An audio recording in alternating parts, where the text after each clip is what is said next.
দীর্ঘদিন পরে এক রাজা খুশির সংবাদ পেল, সে বাবা হবে। তো এই খুশিতে রাজ্যের সবাইকে সে বুঝ করালো। তারপর রাজ্যাধীশকে ডেকে নিয়ে এসে বলল মহারানীকে পরীক্ষা করে দেখতে কোনো সমস্যা আছে কিনা।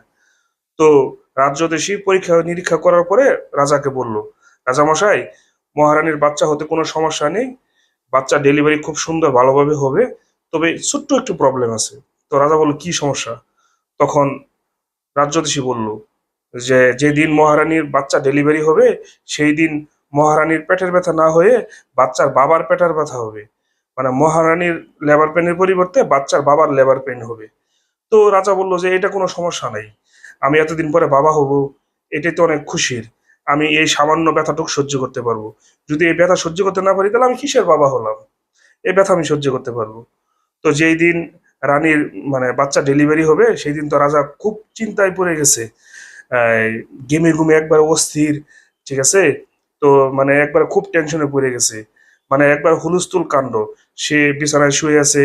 তো তার দাস দাসী যারা আছে সবাইকে ডেকে নিয়ে আসছে। এসে মানে এনে বলতেছে যে আমাকে বাতাস কর, মাথায় পানি ডাল, আমার কখন লেবার পেন হবে, কখন লেবার পেন হবে।